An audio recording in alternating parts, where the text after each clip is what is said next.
What's happening, people? This is Nate Morris, MasterLSAT.com, and in this video, we're going to master the comparative reading passages from the reading comprehension section of the May 2020 LSAT-Flex. So if you haven't already taken that test, go ahead and follow the link in the description below, try it first on your own, and then we'll master all the questions you had trouble with together. We start by going through the passage itself, and then, for each question, we go over the question first and talk about what to look for in the answer choices, then we go over each individual answer choice. You can use the timestamps below to jump in between questions. All right, let's take a look at the third reading section of the May 2020 LSAT-Flex, the comparative reading. So we're going to first spend a couple minutes just reading through both passages, summing up all the main points of each paragraph before we hit the questions, just to make sure that we understood all the main points. So passage A, first paragraph, starts off by talking about Laura Rosenthal. In her history of plagiarism in English Renaissance drama, Rosenthal tells us that she's trying to question differences between plagiarism, imitation, adaptation, repetition, originality, right? Maybe these things are all the same, right? We're trying to question differences between them. Maybe they're more similar than we may have thought, says Laura Rosenthal. But, says the author of this passage, no, that type of rhetorical questioning leads to this postmodern answer that there's no difference between those things, right? Other than people in power use the term plagiarism when they don't like something. And so it sounds like the author of passage A doesn't like Laura Rosenthal's mode of questioning here. And then in the next paragraph, the author continues by saying that, yes, the book is animated by a political fervor that is moral. So yes, in other words, she means well, Laura Rosenthal, that is. She writes as if a political approach has to totally extirpate, totally get rid of all moral considerations from any kind of discussion of plagiarism. Extirpation is a tricky word, but what I always say is that whenever there's a tricky word on the LSAT, you can always figure it out from context, right? So even if this word wasn't there, even if it was like crossed off on the page, you'd still know from the context that it means get rid of, right? She writes as if a political approach has to totally get rid of all moral considerations from any discussion of plagiarism. Whereas what in moral terms is really just a matter of honesty or dishonesty, says the author, right? Plagiarism is dishonest. Instead, she reduces to just the cultural location and position of the author. So she turns it into this relativist thing, whereas no, says the author, it's honesty versus dishonesty. And then paragraph 3 says the consequence of this approach that seeks to delegitimize the distinction between honesty and plagiarism, right, honest imitation versus plagiarism, is that it totally demeans moral thought. The fact that there's no universal moral standard doesn't mean that moral standards are nothing but expressions of power, right? Moral conventions may be valuable, and therefore if we totally get rid of moral considerations from political histories, such as this one, that's a sad thing, right? So the author's main point here is that basically that it's wrong to sort of jumble things up and to take this relativist view that Laura Rosenthal takes that plagiarism, repetition, adaptation, it's all the same thing, right? We just call things plagiarism when we don't like it, right? People in power do.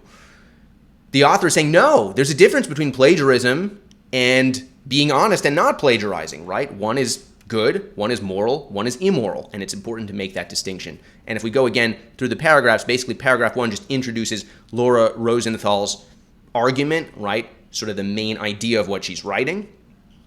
And then the author says that the author doesn't like it because she's sort of blending all these things together. And then paragraph 2 says, yes, she is motivated by a moral political fervor, but it's still no good.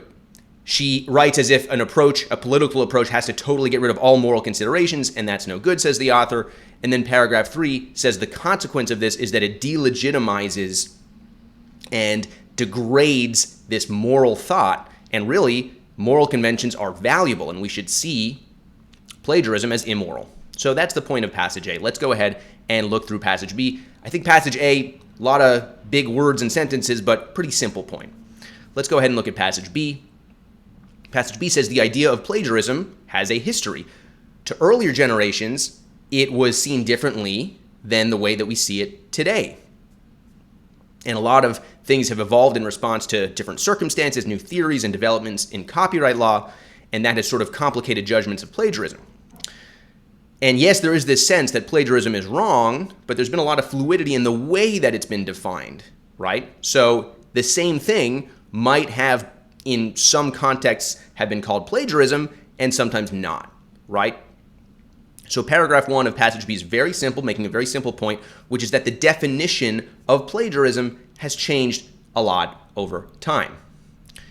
Paragraph 2 then says, this person, Christopher Ricks, is suspicious of historical approaches to ethical ideas. To him, if we emphasize change across generations, that produces this moral relativism that sort of excuses plagiarism. It shields it from its due obloquy. There's another word that probably most people taking this LSAT didn't know, but you can figure it out from the context, right? It shields it from its obloquy, meaning it shields it from its due criticism, right? That's what obloquy means. Again, if that word was sort of ripped out of the page, you'd still be able to figure it out. If it was just a blank, you'd be able to figure it out from the context, what that means. So it's not such a big deal if that word happens to not be in your vocabulary, as it probably isn't for most people. Anyway, but then this person, author of passage B, says, but there are historical approaches and there are other historical approaches, meaning we have to take a more nuanced view, and we'll see what that means in the next paragraph. Christopher Ricks, it sounds like, takes the same view as that advocated in passage A. In fact, if you happen to have read the little blurb introduction before the passages, Christopher Ricks actually is the author of passage A, which makes perfect sense because this second paragraph of passage B is quoting a view that is exactly what passage A said, which is that we should be careful of historically kind of taking this wishy-washy moral relativism approach to plagiarism, right? We shouldn't sort of excuse plagiarism of the past because of the historical context, right? That's what Christopher Ricks was saying. Christopher Ricks was saying black and white. If it's plagiarism, and that's immoral, right? And passage B says that's what Christopher Ricks thought, but it sounds like passage B is going to take a more nuanced approach. Let's keep reading into the last paragraph. So we agree with Ricks on one hand. We say he is rightly dismissive of this postmodern reduction of moral standards to just simply being expressions of power. And yes, it's true that there's been some shoddy scholarship that sort of projects modern-day ideologies about gender, race, or class onto these historically remote controversies. It sounds like that's referring to this Laura Rosenthal, right? That's what Ricks was saying, is that she's projecting these modern-day ideologies onto these historical controversies. And passage B is saying Ricks is right to not like all of that stuff. However, bad history is not an argument against history itself.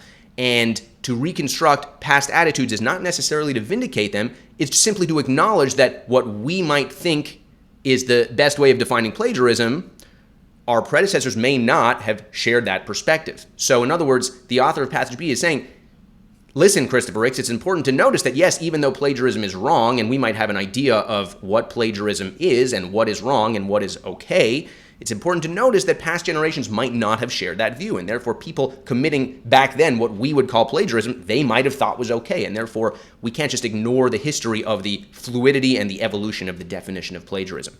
Anyway, so hopefully this all makes sense. Once again, the point of passage A, Christopher Ricks basically says that he doesn't like this wishy-washy Laura Rosenthal kind of view where it's like plagiarism, imitation, adaptation, it's all the same and it's all just expressions of power, right? Christopher Ricks in passage A says, no, it's not. Plagiarism is wrong and imitation, adaptation is okay, and it's a moral question, and you can't just take this relativist view, says passage A.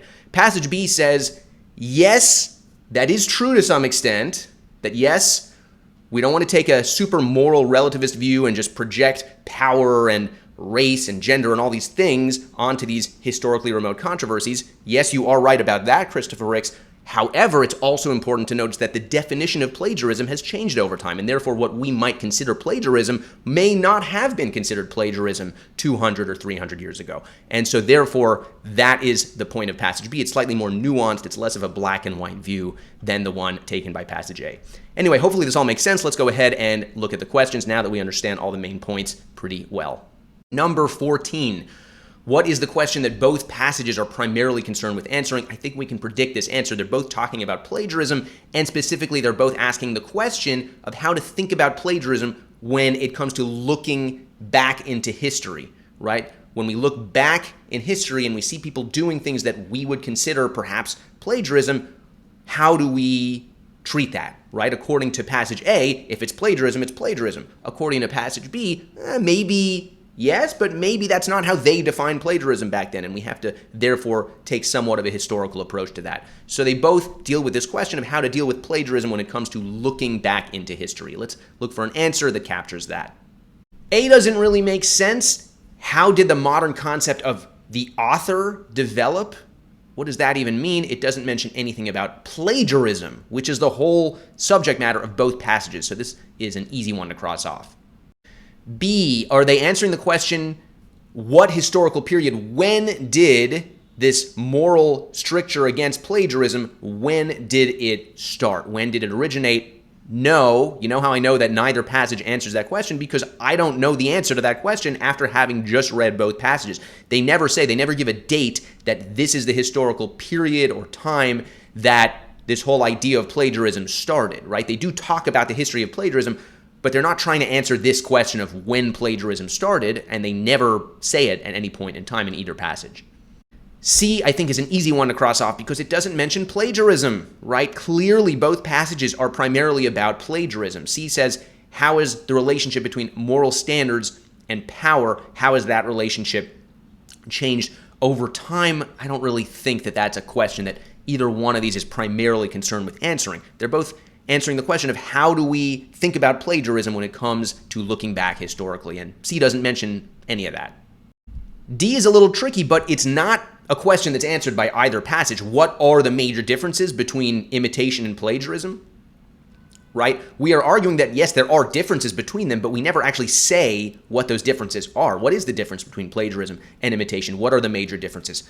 I don't know. It doesn't say anywhere in either of these passages, right? They just kind of hint, they allude to the fact that there are differences, that they're not the same thing. Plagiarism is bad. Simple imitation maybe not as bad, but they don't actually tell us what those differences are. E is perfect. How do we understand plagiarism historically, the moral dimension specifically? How do we morally judge people who did what we would call plagiarism in past generations? Passage A answers this question by saying we have to judge that as immoral, right?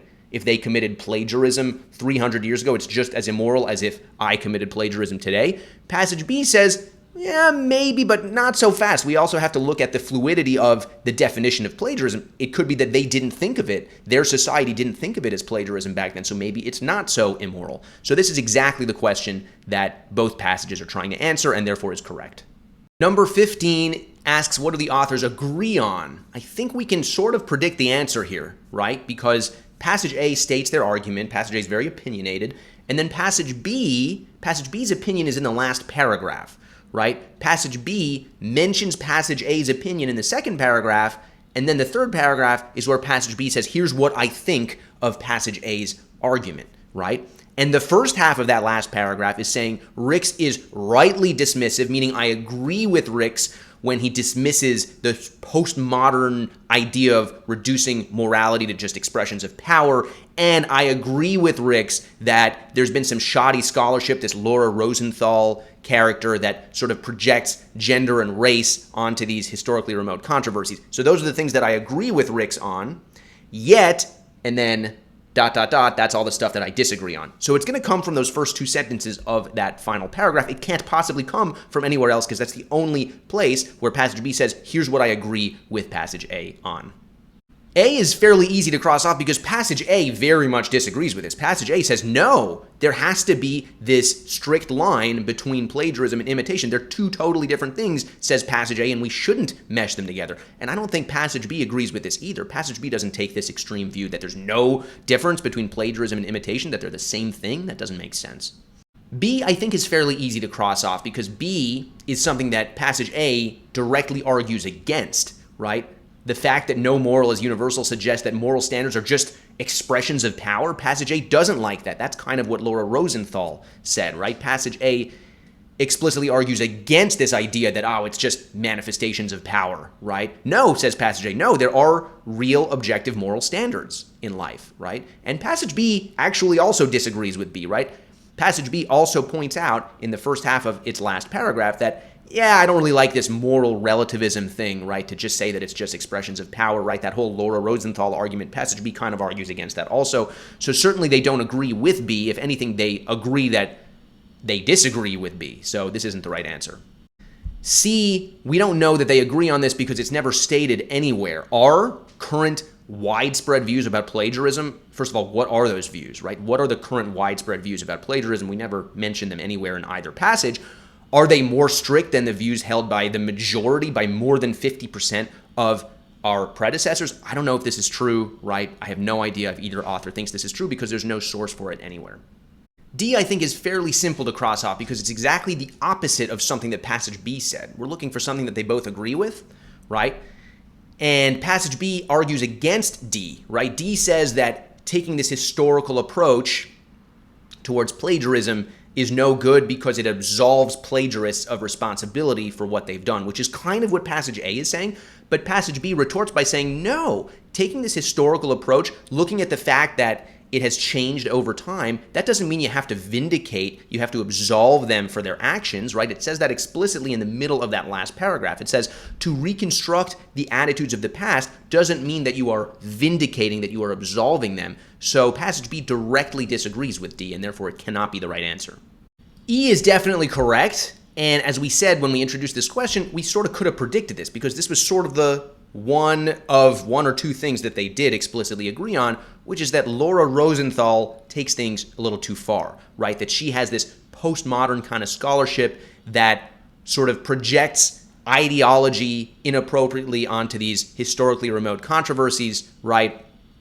Passage B says it explicitly in the second sentence of the last paragraph. It says there's some shoddy scholarship that tries to incorrectly project modern day ideology onto historically remote controversies, right? That's exactly what E is saying. And then passage A also, we know, had a whole couple paragraphs, basically the whole thing, saying why Laura Rosenthal, which is someone who's doing exactly this, is not acting properly, right? It says Laura Rosenthal is trying to question differences between plagiarism and imitation in passage A, but that leads to this postmodern answer that there's no difference between these things. And yes, the book is animated by a political fervor that is clearly moral. It's not right for her to project that political fervor onto this historically remote controversy, right? Because it doesn't make any sense, right?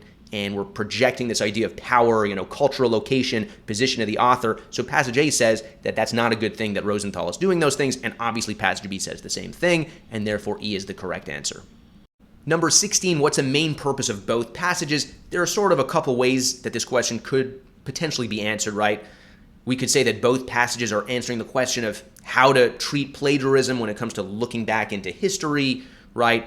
Both passages, just in a more general, abstract sense, both passages are criticizing somebody, right? Passage A is, the main purpose is to criticize Laura Rosenthal, and passage B, the main purpose seems to be to criticize passage A, or to say, here's what I agree with, but passage A is a little bit, Christopher Ricks, that is a little bit misguided, right? So they're both criticizing other points of view.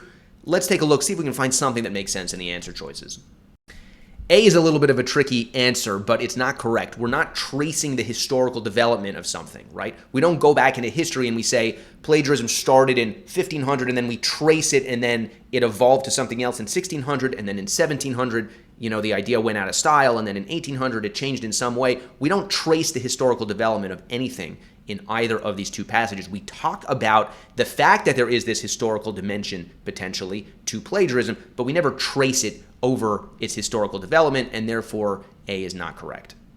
B is correct, it's accurate, and therefore it must be the right answer, right? Both passages are arguing against a way of approaching a scholarly topic. Passage A is arguing against Laura Rosenthal's scholarly argument, and passage B is finding a fault with passage A, with Christopher Ricks' argument, right? We're criticizing, we're finding something that he's wrong about, and therefore both passages are doing this. C is a bit tricky because we're not examining shifting scholarly attitudes towards something, right? We sort of talk about, at least in passage B, we talk about the idea that there has been a shifting societal view towards plagiarism, right? Not scholarly attitude, societal attitude. The way that society views plagiarism has changed according to passage B. But even so, even that, we don't even examine it at all, right? We just mention that it's the case, right? We never examine this shifting attitude towards a particular thing, right? And passage A is certainly not examining something that's shifting, right? Passage A's whole point is just to argue that Laura Rosenthal is crazy, right? That's not what C is saying, right? C is saying looking at something that's shifting, right? It sounds like the way that C is written, that scholars are changing their attitude towards something and we're examining that change, right? So as you can see, when you put it like that, which is literally what C is saying, neither passage is doing that. We're not looking at the present day and saying scholars are changing their attitude towards something and let's look at how they're changing their attitude. That's not what's going on. D, I think, was a simple one to cross off because neither passage is trying to show why a certain type of scholarship has become dominant. What type of scholarship? What are we talking about? And has it become dominant? What has become dominant? And how are we showing why it's become dominant? I don't know how that applies to either passage. E, are both passages trying to argue that a book is very problematic, that a particular book, maybe passage A, because passage A is talking about Laura Rosenthal's work and saying that it sort of seems to be deeply problematic, but passage B, that's a little extreme for passage B. Passage B is just, first of all, it's not really analyzing a book, right? It's just analyzing a point of view. And second of all, it's analyzing Rick's point of view, and it's not saying that it's deeply problematic. It's just saying that, yeah, it's right in some ways, but it's a little overly simplified, and he should take a little more nuanced view. So I think that E doesn't really make sense. Certainly with passage B, it doesn't make sense. 17, what do we mean when we say that Rosenthal is motivated by a political fervor? We're trying to say that she means well, right? She has this political fervor that's clearly moral. She's trying to accomplish something good, in other words. She has good aims. However, what she's doing is wrong, but again, she has this positive political fervor. She is trying to accomplish something good politically, right? She has some kind of aspiration to achieve something good politically, right? But what she's actually doing is wrong. So something that expresses something like that. She has good aims. She's motivated to try to change things politically in a positive way. A is the best answer for sure, right? She has this political fervor. She's determined to change people's minds, basically, change categories of thought, right? In her writing. All these other answers were a little too random and specific, and they had to do with things that maybe in another context might have had to do with political fervor, but there's no evidence for here. A is nice and simple in general, right? She just wants to change people's minds. She wants to change society's thoughts, right? She wants to change categories of thought. She has this zealous determination to do so. Fervor, right? Zealous, right? She wants to change people's minds through her writing. This is what makes the most sense. None of the other answers made sense. B doesn't make sense because we never mentioned public policy, right? Political fervor outside of this context might mean something similar to B, right? Ambition to influence public policy, but there's no evidence that that applies to Rosenthal, right? She's just trying to change minds through her work, right? It doesn't say that she's trying to influence public policy. She's just trying to advocate for a certain opinion or way of thinking, right? So B doesn't make sense. There's no support for this. C, this is unsupported. It never says in the passage that Laura Rosenthal is trying to start a political revolution. This is a little extreme, right? She's motivated by a political fervor. She's trying to change people's minds through her work, through her ideas, but it never goes so far as to suggest that she's trying to foster some sort of revolution. So this is too extreme. D, I'm not sure if Rosenthal wants to provoke heated debate. It never suggests that anywhere. That's certainly not what we meant in this context, right? We're saying the book is animated by a positive moral political fervor. In other words, she has good aims. She's trying to accomplish good things politically. Why would those good things necessarily be provoking heated debate? Why would that be a good thing in and of itself? That doesn't really make sense. Doesn't apply. E, there's no evidence for this. It never says that Rosenthal supports a particular political party. There's no evidence that that is what was specifically meant by political fervor. It just says she has good moral ideas. She's motivated by this political fervor, right? She has good aims, right? It sounds like she wants to change people's minds. She wants to put her ideas out there, but it never says that she's supporting a particular political party. This is a very specific point. You would need a source for this somewhere in the passage, which of course there isn't. 18. What would passage B think about the opinion of passage A? Well, we know. We don't have to guess because it's that entire last paragraph of passage B. Passage B says, yes, Rick's, right, passage A is right in a few things, right? They're right to sort of dismiss the Laura Rosenthal argument, yada, yada, yada. However, it's a little too black and white, says passage B, right? They need to take a little more nuanced view. They need to look at the fact that plagiarism has changed over time in terms of the way it was defined. So basically, what does passage B think about passage A's argument is that, yeah, they're right about some things, but ultimately they're kind of taking too black and white of a view, right? They have to sort of look back into history and take a little more of a nuanced view. So let's look for a word that sort of expresses and captures that.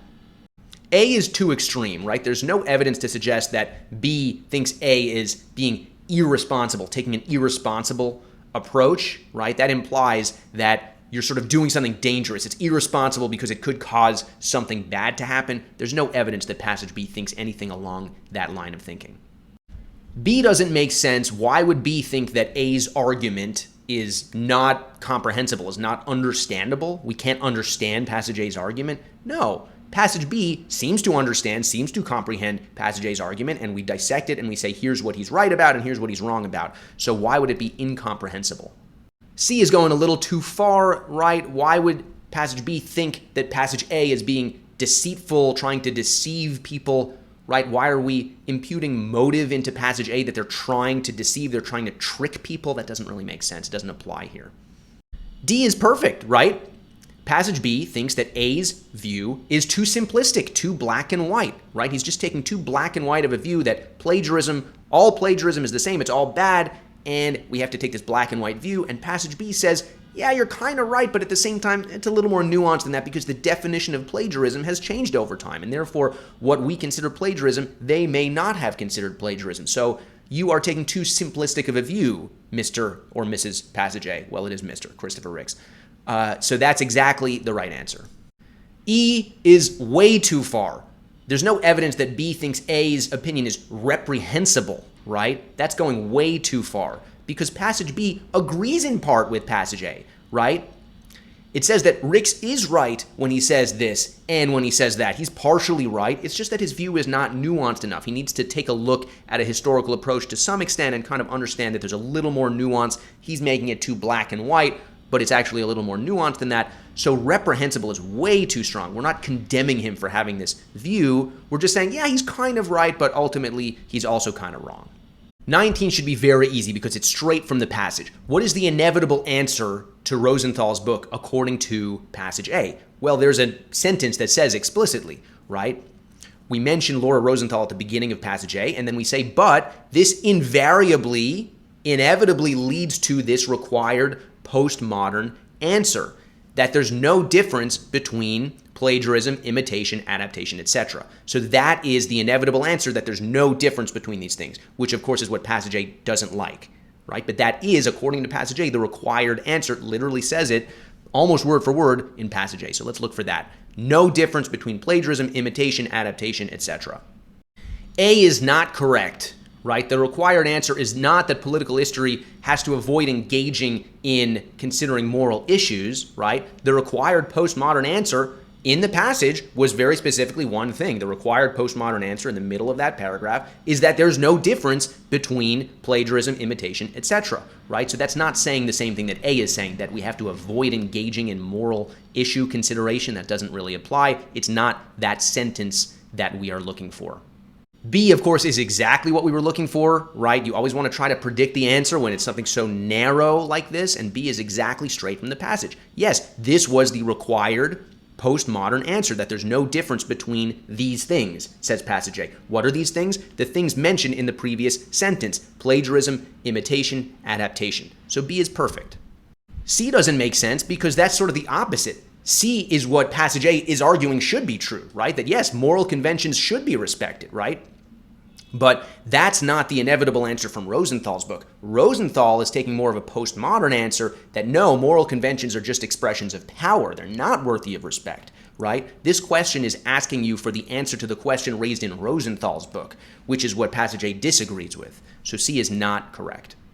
D was a notion mentioned more in passage B, right, that there's been a lot of fluidity in the way that the term plagiarism has been applied over history, but that's not the answer to this very specific question, right? This was a very micro question, just that one line in passage A that told us what is the inevitable answer to the question in Rosenthal's book. It says explicitly the required postmodern answer that is led to by Rosenthal's book, the required answer is that there is no difference between these things, between plagiarism, adaptation, etc., right? So that is the very specific thing that we're looking for. So talking about the fluidity in terms of the way that it's been defined or applied, that's not what that actual sentence says. So it's not an answer to this specific question. E was a point mentioned in passage B, that bad history shouldn't be construed as an argument against history itself. That's not what we're talking about here in passage A, right? This was a very specific kind of small picture, not a big picture question, right? When passage A in that one line in the middle of the first paragraph said, what is the answer? What is the inevitable answer that Rosenthal's book leads to? It says it leads to the required, inevitable, postmodern answer that there's no difference between these things: plagiarism, adaptation, repetition, etc. Nothing to do with what E is saying. Bad history is not an argument against history. That's not the same thing. That's something else said in a totally different area of a different passage. So that's not correct. Number 20, what's the relationship between the passages? I think it's fairly simple. We've talked about it a few times in the last few questions. Passage A takes a view that passage B then kind of agrees with, but kind of disagrees with, right? Passage A takes this hardline black and white view. Passage B says, you're kind of right, but it's a little too black and white. You should take a more nuanced view, right?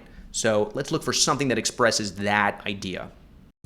A doesn't make sense. Passage B recommends that we take a certain approach to historical scholarship, and the analysis in A conforms to that they totally agree with each other. Passage A conforms with passage B's recommendation. No, they disagree with each other. Passage B's whole point is to say that even though passage A is partially correct, they are not fully correct. So it doesn't make sense to say that they conform with each other, right? So that doesn't apply. B is not accurate. What evidence was brought in A that undermined the argument in B, right? They have views that kind of go against each other a little bit, but what was the evidence? Passage A didn't bring any evidence. Passage A is just saying, here is my opinion about Laura Rosenthal's work, right? What was the evidence brought that disproves or goes against the argument brought in passage B? I don't know what that evidence is, right? So therefore, this cannot be the answer. It's not what we were looking for. C is tricky, but it's not accurate. C says that B supports the overall argument of A. Really? No, that's not what it is, right? C seems to put them too much in agreement with each other. It says B supports the overall argument, just disagrees with some of the details, right? Passage A makes a mistake in some of the details, but overall I agree with the conclusion of passage A. No, passage B says that the argument is not something I agree with, right? Passage B says they are right about certain things, but overall I disagree with passage A's argument. It's too simplistic, it's too black and white. Passage A should take a more nuanced approach, right? That's what passage B is saying. So not that I support the overall argument and I just disagree with a couple of details, right? First of all, what would those details be, right? What are those small details that passage A errs in that passage B is pointing out, right? C sounds like I agree overall, just a couple little mistakes you made, but yes, I agree with your conclusion. No, B doesn't agree with A's overall argument. B is arguing against A. B is saying, yes, I agree with you in a couple of things that you said, but overall, the bottom line, right, the end, the last word of the passage is that I think you are wrong about certain things. So it sounds like C makes it sound like they agree too much, which is not true. D is perfect. It's exactly what we were looking for, right? Especially if we look to the last paragraph of passage B, where passage B says, here's what I think of passage A's argument, right? Rix was the author of passage A. Rix is right about certain things, right? He's right to dismiss blah, blah, blah. And yes, it's also true that he's right about blah, blah, blah. So it sounds like the first half of D makes sense, right? B does concur with certain things that A said, but then passage B continues by saying, however, it's too extreme. Bad history shouldn't be an argument against history itself, right? You can't just say that any historical approach should be dismissed, right? We have to take a little more of a nuanced view, says passage B. We have to acknowledge that plagiarism, as it's defined, has changed over time, right? So that's passage B saying that you, Mr. Passage A, are carrying your position to an unjustifiable extreme, right? You're taking it too far. You're taking too black and white of approach to say that all historical approaches are bad. So that's exactly what D says. It captures exactly what we were looking for. Passage B says, I agree with some things. However, ultimately your conclusion is misguided because it's too extreme. It's too black and white. You should take more nuanced of a view. So that's perfect.